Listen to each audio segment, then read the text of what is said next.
오늘 설교 제목은 양자택일입니다. 어린아이를 위해서 예를 듭니다. 친구가 매우 예쁜 물건 2개를 가지고 와서 이렇게 말합니다. 하나는 너를 줄게.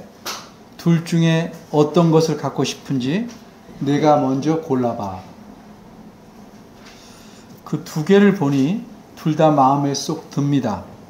마음 같아서는 다 갖고 싶습니다. 그런데 하나만 골라야 합니다. 이렇게 둘 중에서 하나만 선택하고 다른 하나는 포기하는 것을 가리켜 양자택일이라고 합니다. 오늘 본문이 속한 역대하 25장은 아마샤라는 왕에 관한 말씀입니다. 오늘은 역대하 25장의 전반부만, 앞부분만 생각해 보려고 합니다. 본문을 다음과 같이 3수로 나누어 살펴보겠습니다. 첫째, 선택의 상황. 둘째, 선택과 갈등. 셋째, 선택의 결과. 첫째, 선택의 상황. 아마샤는 지금으로부터 약 2800년쯤의 사람입니다. 그는 남쪽과 북쪽으로 갈라진 나라의 남쪽 지역, 즉 유다 나라의 왕입니다. 1절입니다. 그는 25살에 왕이 되어서 29년을 다스립니다. 이 나라의 오른쪽에는 사해라는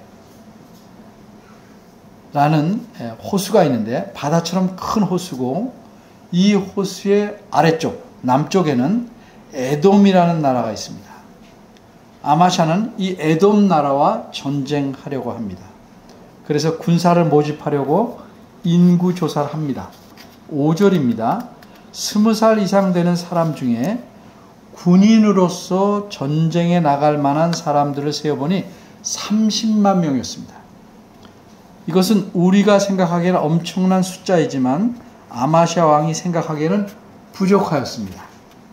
수십 년 전만 해도 유다 나라의 군인 수는 100만 명이 훨씬 넘었습니다.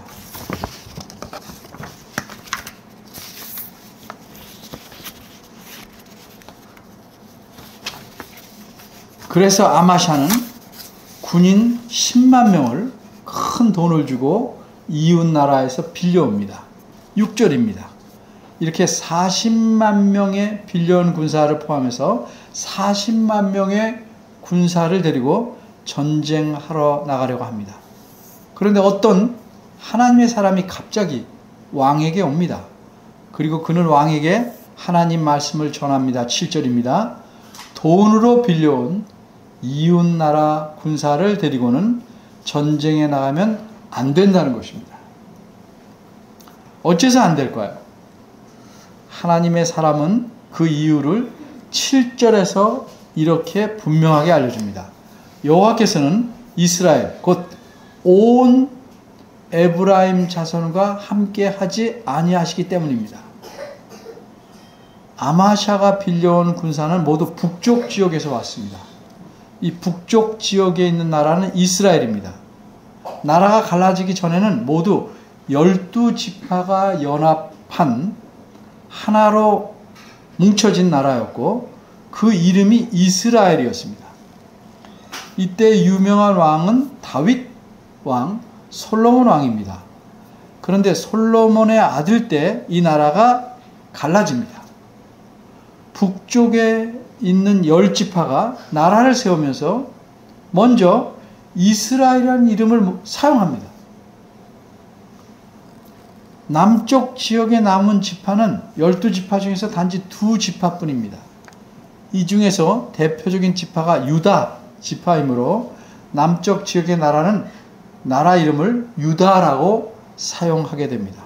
한편 북쪽 이스라엘 나라의 10지파 중에서 가장 강력한 지파, 그래서 지도적인 역할을 하는 지파는 에브라임 지파입니다. 그러게 7절 끝에서는 이스라엘을 가리켜 대표적인 뜻에서 에브라임 자손이라고 말씀하는 것입니다. 그런데 어째서 여호와 하나님께서는 이스라엘과 함께하지 아니하신다고 말씀하실까요?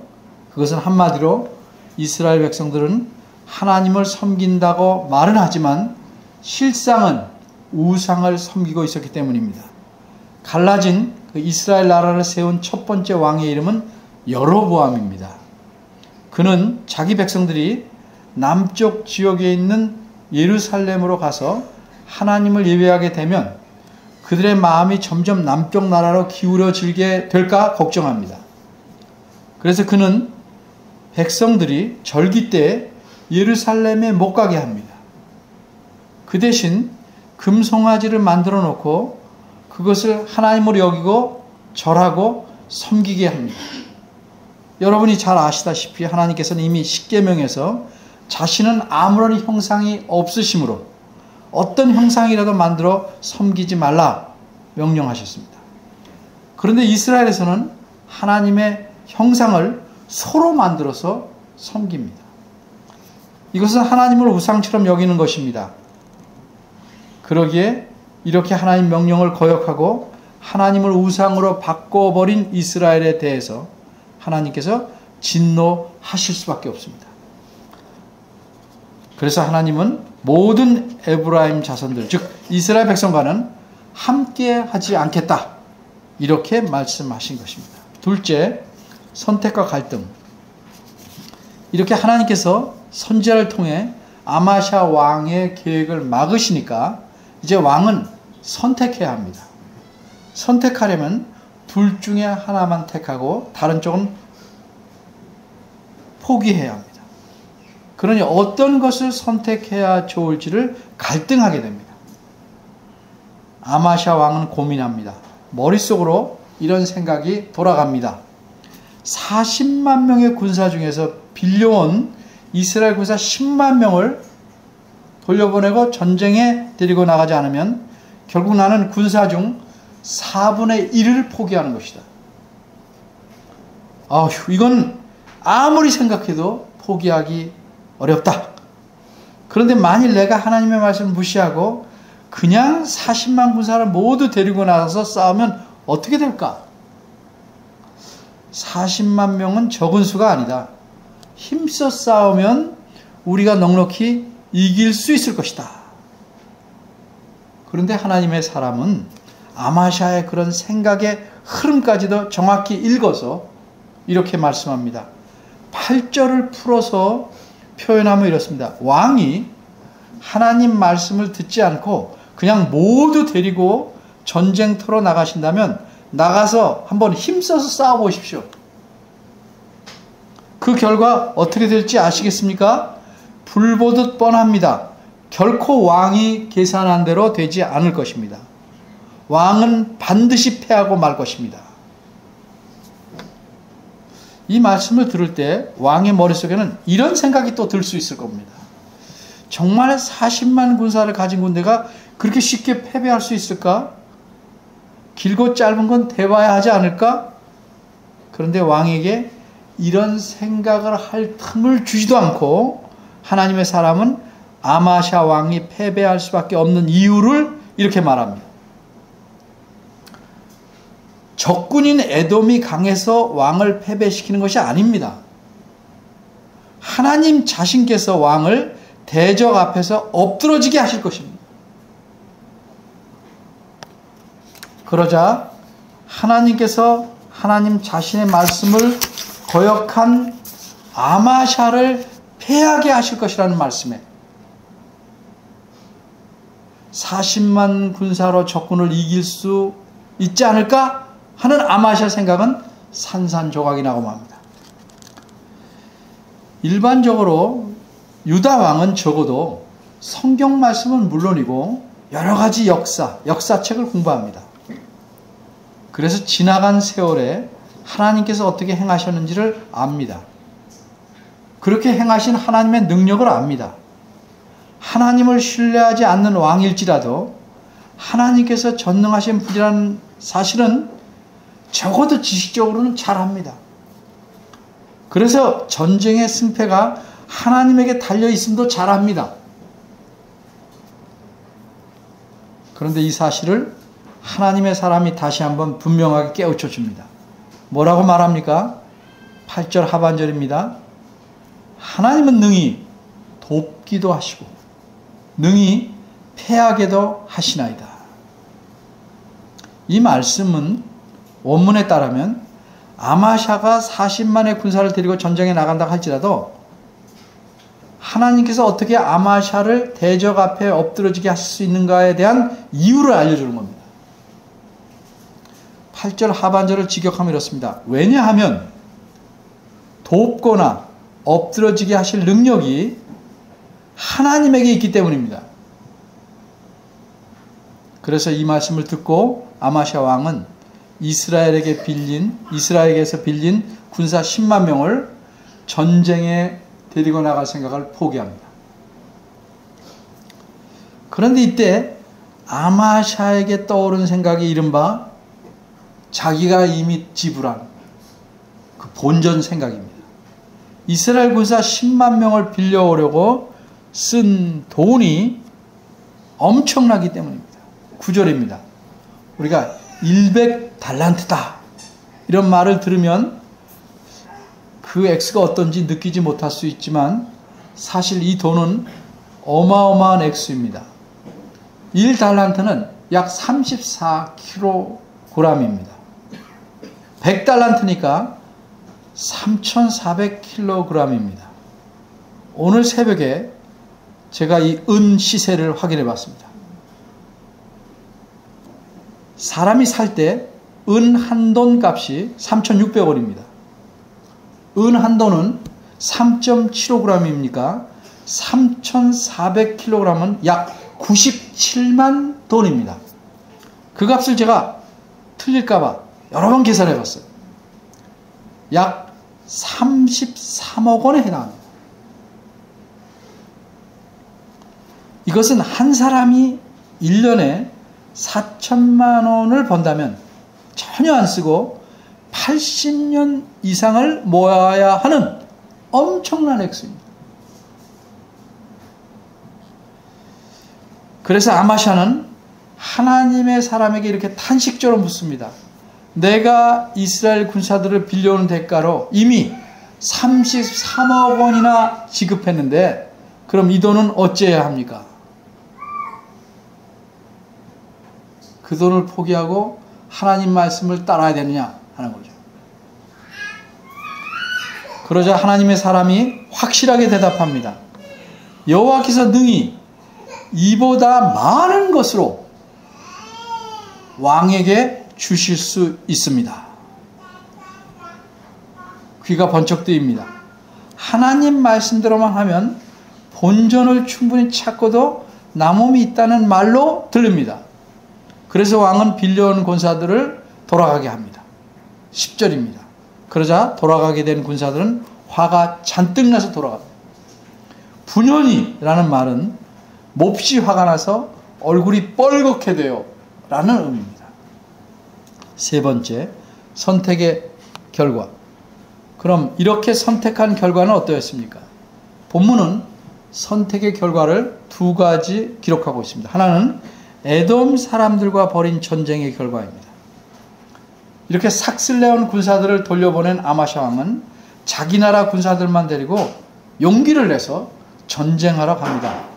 사해 호수의 남쪽에 있는 염곡, 이 말은 소금 계곡이라는 뜻입니다. 소금 계곡이라는 곳에서 에돔 사람들과 싸움을 합니다. 그 결과 큰 승리를 얻습니다. 11절과 12절입니다. 전쟁터에서만 1만 명을 죽입니다. 그리고 1만 명을 사로잡습니다. 그런데 사로잡은 1만 명을 유다 땅으로 데려오지 않습니다. 우리로서는 어떤 이유인지 알 수 없지만 아마샤는 우리가 보기에 너무도 끔찍한 짓을 저지릅니다. 포로로 잡은 1만 명을 크고 높은 바위 꼭대기로 데리고 올라갑니다. 그리고 그 절벽 위에서 그 사람들을 모두 밀쳐내려서 고통스럽게 죽입니다. 어쨌든 이렇게 아마샤는 전쟁에서 승리하였습니다. 그런데 아마샤가 하나님 말씀을 듣기로 선택한 결과로 나타난 일이 또 하나 있습니다.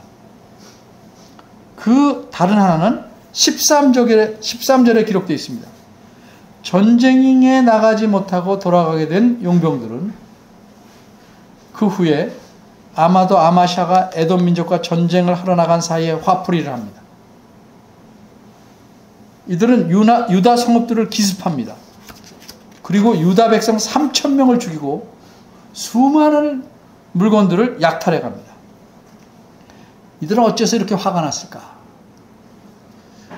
자연스럽게 생각해 볼 수 있는 이유는 두 가지입니다. 하나는 왕이 자신들을 믿지 못하기 때문에 돌려보냈다고 판단한 것입니다.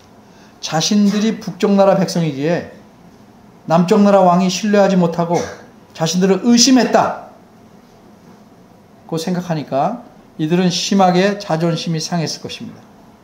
또 다른 큰 이유는 전쟁에 나가서 승리하면 얻을 수 있는 수많은 전리품 때문입니다.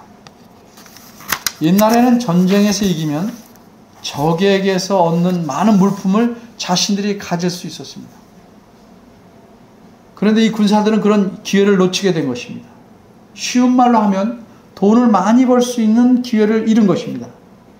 그래서 이 군사들은 화가 심이 나서 돌아갔고 가는 도중에 분풀이로써 대신 유다 백성을 약탈해서 죽이고 거기서 이른바 전리품처럼 재물들을 많은 재산들을 빼앗아간 것입니다. 여기까지가 우리가 굵게 훑어본 본문의 내용입니다. 그럼 이런 본문을 성경에 기록한 이유나 목적은 무엇일까? 이렇게 아마샤가 에돔 사람과 전쟁을 벌인 사건은 오늘 역대기보다 아마 100년 전쯤 먼저 기록한 다른 곳에서 찾을 수 있습니다. 근데 거기서는 단 한 구절만 말하고 있습니다. 열왕기하 14장 7절입니다. 그곳에서는 이렇게 말씀합니다. 아마샤가 염곡 소금골짜기에서 에돔 사람 1만을 죽이고 또 셀라를 쳐서 에돔의 큰 도시입니다. 취하고 이름을 욕드엘이라 하였더니 오늘까지 그러하니라. 이렇게 에돔을 쳐서 승리했던 똑같은 사건을 오늘 본문에서는 자세하고 길게 이야기하고 있습니다. 오늘 본문에서 이야기를 이렇게 길고 자세하게 쓴 것은 무엇인가 중점적으로 말하려고 한 것이 아닐까? 그렇습니다. 한마디로 오늘 본문은 누가 전쟁에서 승리했느냐를 알리려고 쓴 것이 아닙니다. 이미 그것은 열왕기 하에서도 아마샤가 승리했다, 이런 사실을 말씀했기 때문입니다. 오늘 본문에서 새롭게 중요한 인물로 등장한 사람은 하나님의 사람입니다. 하나님의 사람은 하나님께서 보내신 사람이란 뜻입니다. 그가 하나님 말씀을 가지고 왕에게 와서 하나님 말씀을 전하자 아마샤 왕이 그 말씀을 듣고 행하려는 과정에서 아마샤는 두 가지 중에 택해야 하는 돈과 하나님 말씀, 이 사이에서 갈등합니다. 그렇지만 결국 아마샤는 하나님 말씀대로 해서 전쟁에서 승리합니다. 그러니까 오늘 본문에서는 누가 승리했는가 하는 그 결과가 아니라 누가 어떻게 승리하게 하셨는가 하는 사실에 초점이 맞춰져 있습니다. 누가 아마샤로 승리하게 하셨습니까? 그리고 어떻게 승리하게 하셨습니까?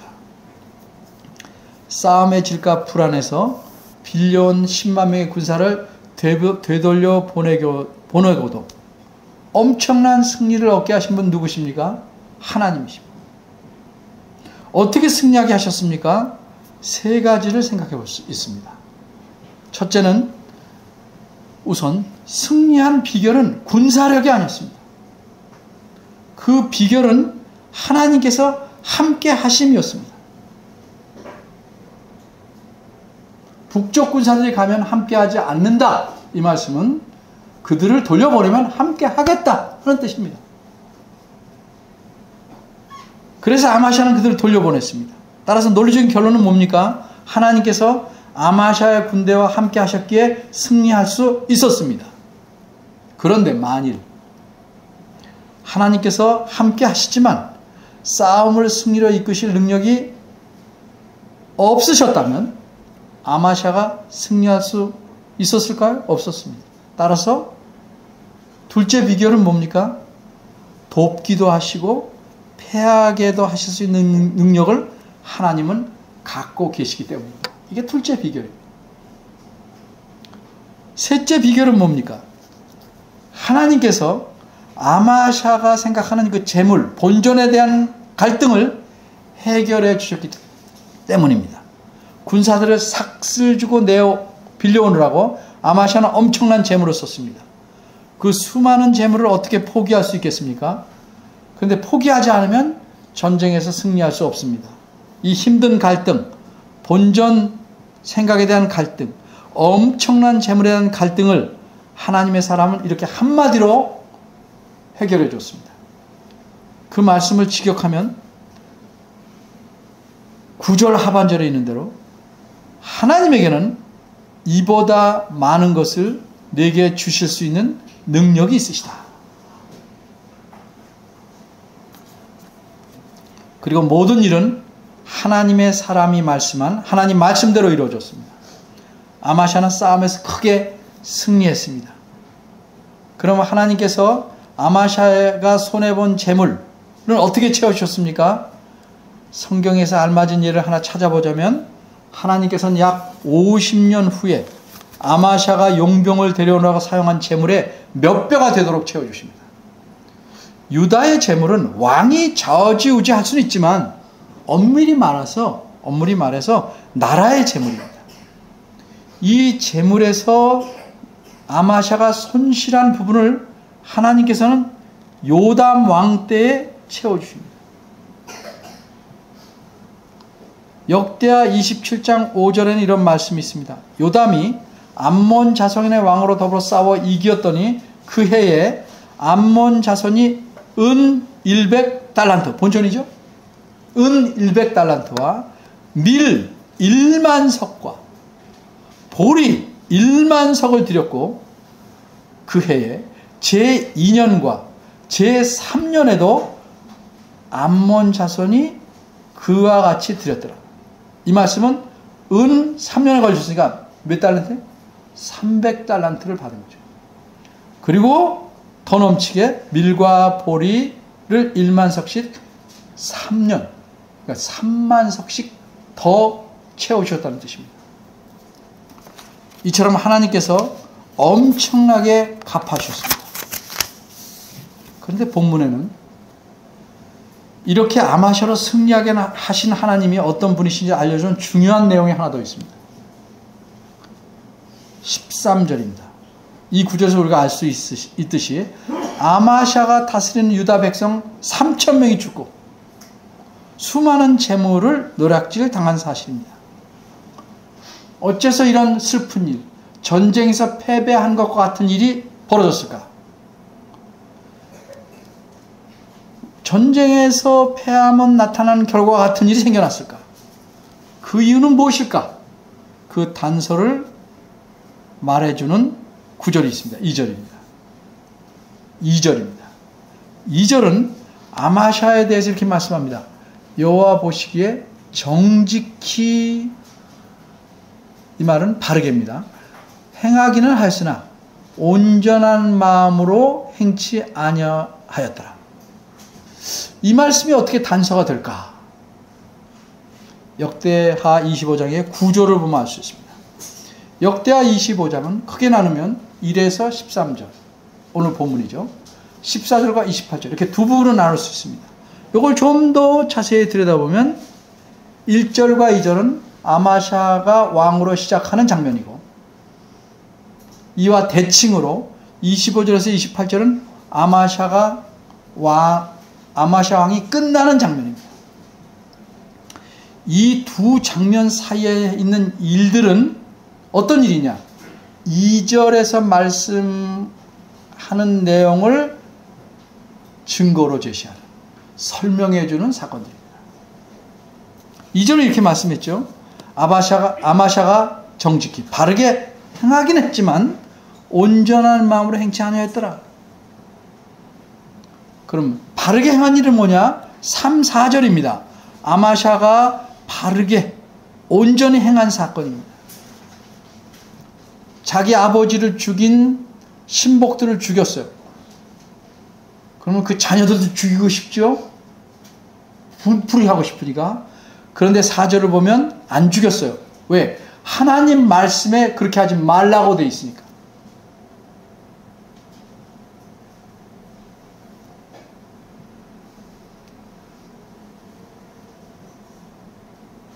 그러니까 하나님 말씀에 따라 온전히 행한 사건을 말씀한 거고, 5에서 24절까지는 아마샤가 온전히 행하지 않은 사건과 그 결과를 늘어놓은 것입니다. 나열해 놓은 것입니다.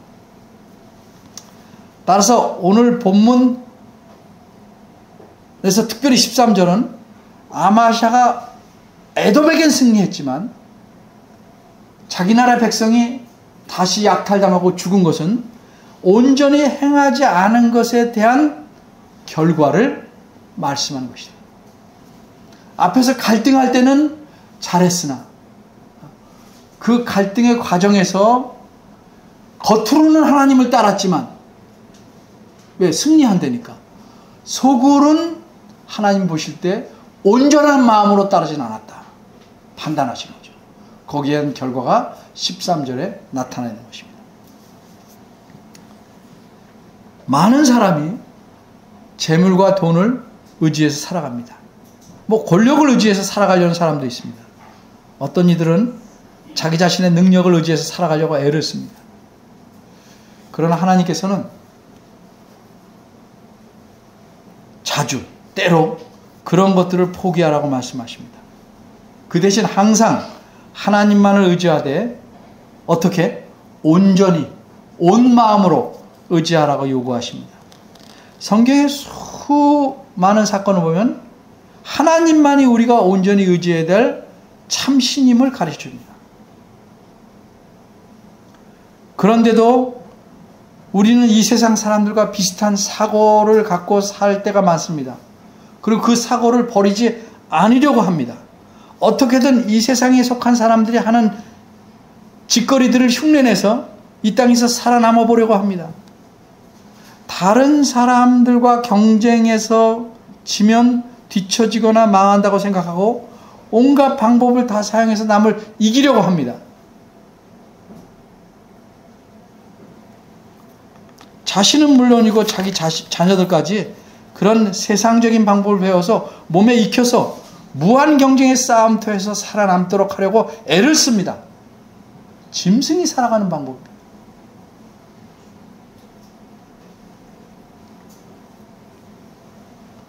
이런 부모의 노력은 가상하지만 그리스도인들에게는 그런 방법은 망하는 길입니다.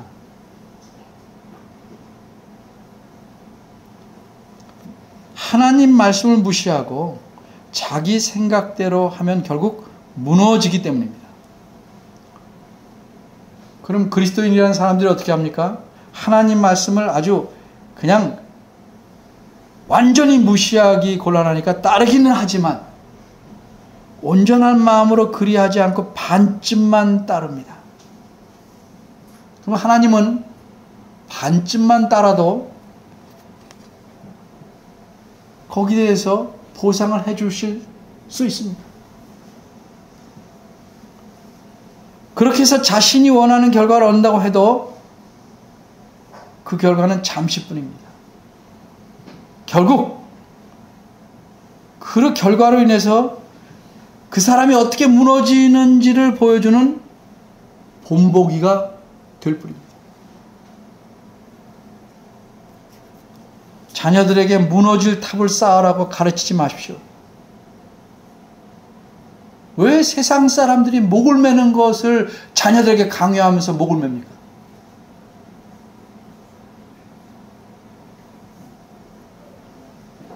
그 대신 무엇을 가르쳐야 됩니까? 모든 능력이 하나님께 있음을 가르쳐야 됩니다. 하나님은 하나님을 위해서 손해를 보면 그것마저 넘치게 채우신다는 사실을 내 입으로도 가르쳐야 되고 삶으로도 가르쳐야 됩니다. 혹시 내가 살아있는 동안 하나님 채워주지 않으면 하나님의 지혜로 자녀 때에서 채워줄 수 있습니다.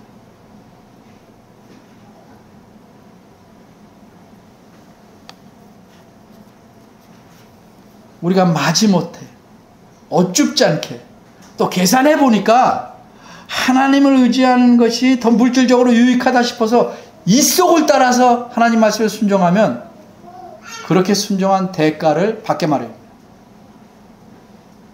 하나님은 속지 않으십니다. 반쯤 순종한 것, 그 반쯤은 순종 안 한 거죠.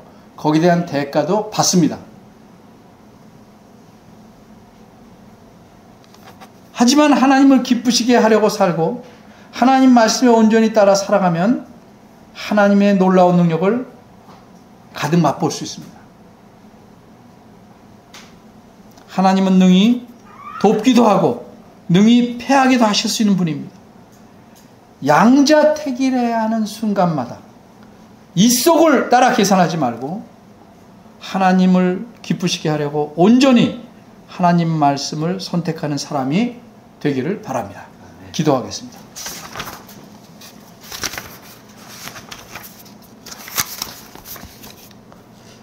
은혜로우신 하나님 아버지, 우리가 하나님 말씀을 통해서 하나님이 어떠한 분인 줄 배웁니다. 근데 우리의 실생활, 우리의 삶에서는 내 눈에 보이는 것을 자꾸 의지하려고 합니다. 주의 말씀이 이 못된 생각들을 밀어내게 하시고 하나님에 대한 신뢰가 더욱 든든해지게 하시며 세상 사람들이 손가락질 할지라도 하나님만을 의지하며 이 땅에서 감사하며 살아가는 저희들 되기를 원하오니 주께서 저희를 도와주옵소서. 예수님의 이름으로 기도합니다. 아멘.